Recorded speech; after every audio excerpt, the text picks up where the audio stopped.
Julia Child's salmon souffle calls for 1 teaspoon of butter, 1 tablespoon of grated Swiss or Parmesan cheese. I chose Swiss. 2 tablespoons of minced shallots or green onions. I did green onions. 3 tablespoons of butter, 3 tablespoons of flour, 1 cup of boiling liquid, which is juice from the canned salmon, if any, and milk, half a teaspoon of salt, 1/8 a teaspoon of pepper, 1 tablespoon of tomato paste for coloring purposes, half a teaspoon of oregano or don't know how to say that, but I chose oregano, and I did a mixture of half oregano ground and then half oregano leaves. 4 egg yolks, 3/4 cups shredded cooked or canned salmon, 1/2 cup of grated Swiss cheese, 5 egg whites, and a pinch of salt.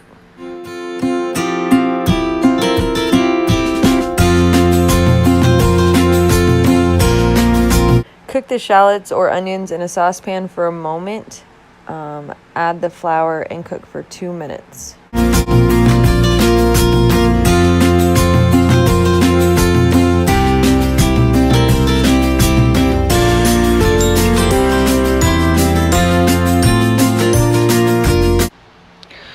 Off heat, beat the boiling liquid, then the seasoning, tomato paste, and herbs. Bring to a boil, stir for 1 minute.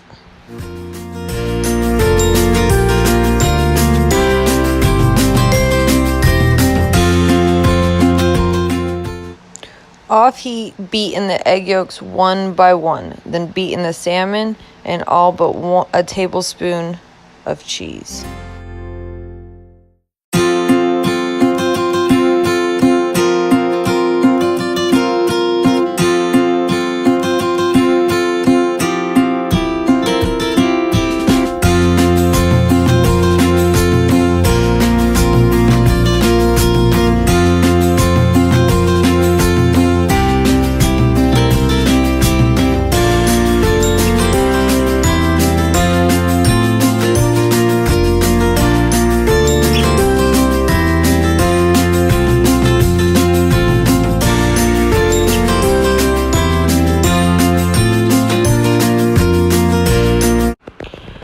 One of the most important steps in making a souffle is making the egg white foam. Coyer gives many suggestions on how to achieve the perfect foam in the book.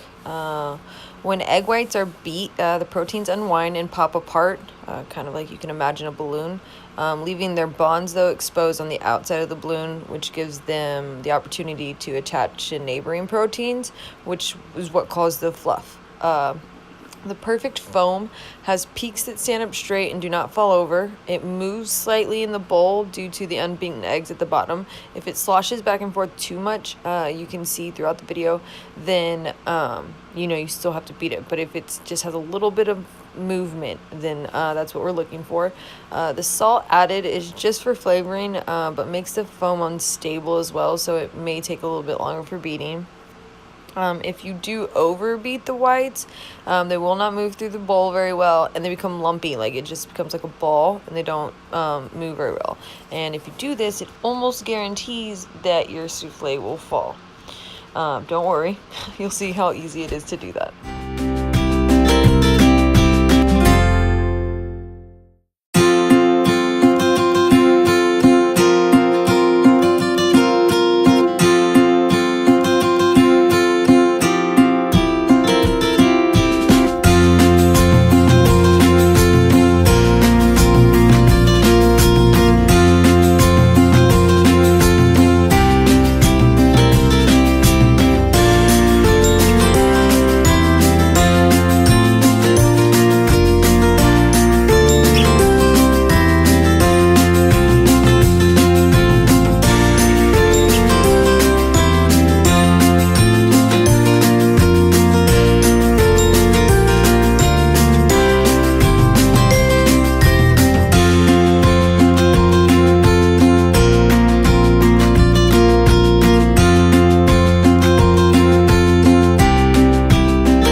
stir 1/4 of the egg whites into the souffle mixture, fold in the rest.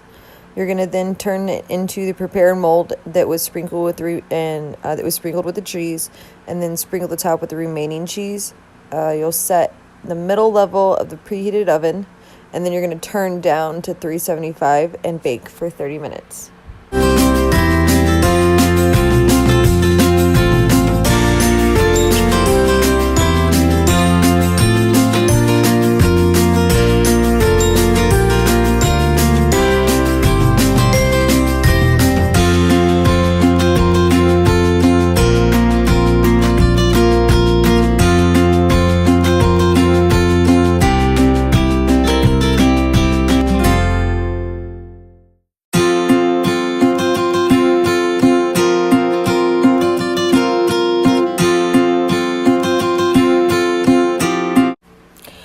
So the first souffle was pretty successful. It was definitely very fluffy in the middle, and it did puff up. It didn't puff up like, get as high as I thought it would.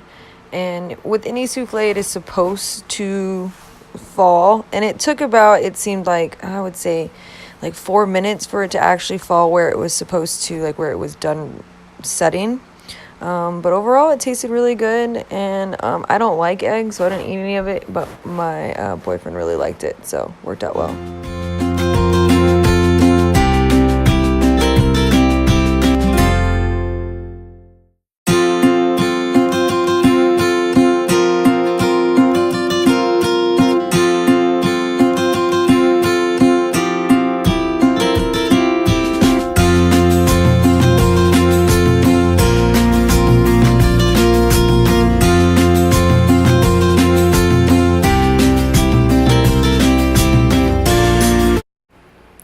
For my second souffle, I started out the same by cooking the shallots in the butter a little bit with the flour for about 2 minutes.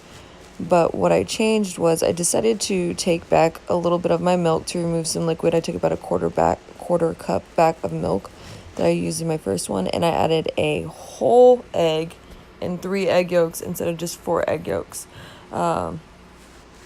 The base of the souffle is the only source of flavor, so it has to be a thick sauce or a puree that can hold up against being spread thin by the egg whites, but it can't be too thick that it can't be incorporated at all.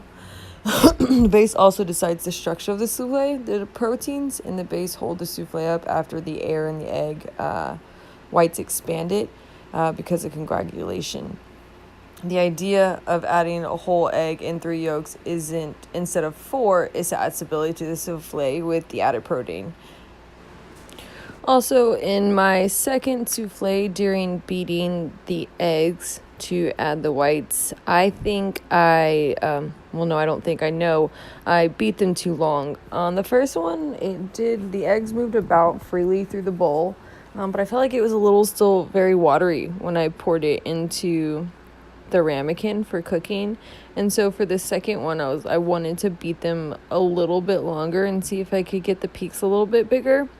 But as you'll see at the end of the video, I point out that there is definitely, I think I beat it maybe like 45 seconds too long because it becomes lumpy, which, as I foretold, will tell you that the souffle will fall for sure. So at this point in time, I'm hoping that it works out well, but I don't have the best of hopes.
second one, as predicted, it did not seem, I didn't really predict at the beginning that it wouldn't fluff as much. I thought it would still puff up as much as the first one, but I definitely didn't think that it would fall drastically. As you can see, it fell miserably, and that only took probably maybe 5 minutes to happen.